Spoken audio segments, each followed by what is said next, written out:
Welcome to Grade 7 Mathematics. In this lesson, we explore the basics of probability, the mathematics of chance and likelihood. By the end, you will measure how likely an event is, list every possible outcome, and calculate the probability of a simple event. Here is our plan for the lesson. We begin by describing how likely an event is, then list every possible outcome in a sample space. We calculate the probability of a simple event and use complementary events to find probabilities quickly. Finally, we compare theoretical and experimental probability and learn what makes two events mutually exclusive. Probability measures how likely an event is to happen. We place every event on a scale that runs from 0 to 1.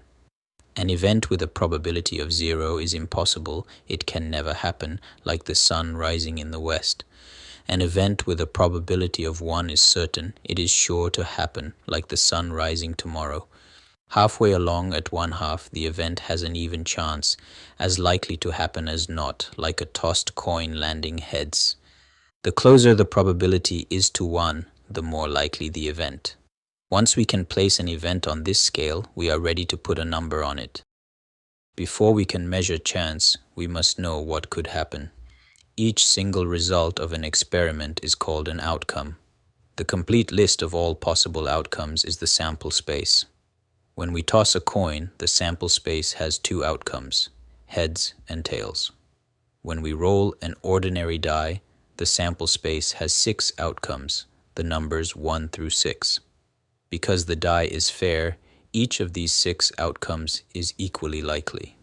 Listing the sample space carefully is the first step toward counting the outcomes we want. For equally likely outcomes, probability has a simple formula.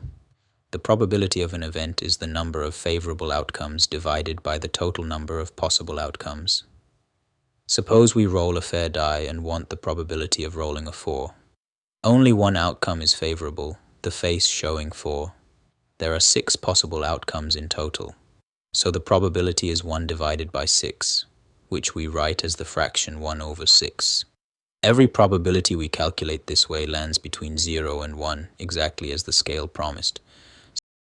Sometimes the easiest way to find a probability is to look at what does not happen. Every event has a complement, which is everything in the sample space except that event. An event and its complement always cover every possible outcome, so their probabilities add up to 1. This gives a useful shortcut.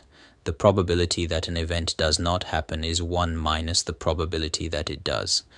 The probability of rolling a 4 is 1/6, so the probability of not rolling a 4 is 1 minus 1/6, which is 5/6.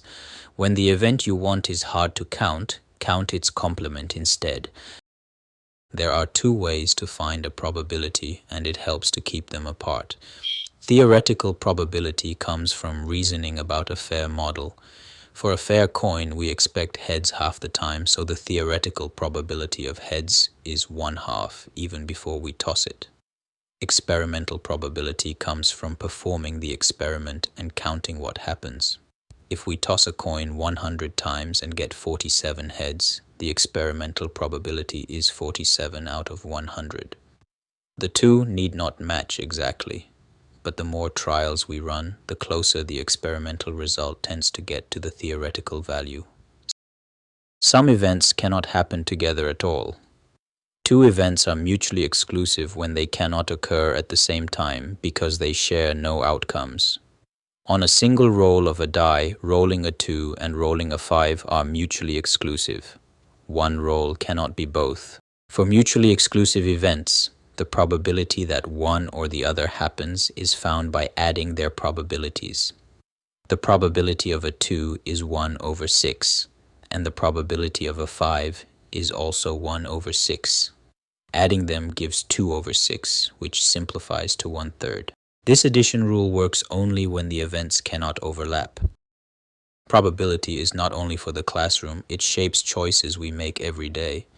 A weather forecast might give a 70% chance of rain over Kigali, which is a probability written as a percentage. A farmer weighs the likely odds of good rains before deciding when to plant. Football fans talk about a team's chance of winning the next national match. and every board game with a die or a deck of cards rests on probability. Whenever the future is uncertain, probability helps us reason about it clearly. Before we practice, let us avoid the traps that catch most learners. First, a probability can never be less than 0 or more than 1. An answer outside that range is a sign of an error. Second, the simple formula counts outcomes only when they are equally likely, so check that the model is fair. Third, the probability that an event does not happen is 1 minus its probability, not the same value repeated. And finally, you may add probabilities only when the events cannot overlap, that is, when they are mutually exclusive. Keep these in mind, and your reasoning will stay sound. Here is a quick summary of the key ideas. Probability runs from 0, impossible, to 1, certain. The sample space lists every possible outcome of an experiment. For equally likely outcomes, probability is favorable outcomes divided by total outcomes. The probability that an event does not happen is 1 minus its probability. Experimental probability moves closer to the theoretical value as we run more trials. And for mutually exclusive events, we add the probabilities. Now let us check how much you remember with 3 quick questions. Here is the first question. A fair die is rolled. What is the probability of rolling a 3? There is one favorable outcome, the face showing 3, out of 6 equally likely outcomes, so the probability is 1 over 6. Question 2. A bag holds 3 red beads and 5 blue beads. What is the probability of drawing a bead that is not red? There are 8 beads in total. Not red means blue, and there are 5 blue beads, so the probability is 5 over 8. Last question, and this one combines 2 ideas. When we roll a die, what is the probability of an even number or a 1? The even numbers are 2, 4, and 6, giving 3 outcomes, and rolling a 1 is a separate outcome. These events cannot overlap, so we add 3 over 6 plus 1 over 6 is 4 over 6, which simplifies to 2/3. Wonderful work.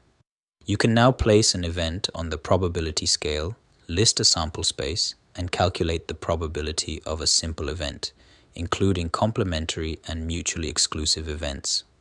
Take a moment to practice a few problems on your own. In Module 11, we build on this to explore statistics and data handling. I'll see you there.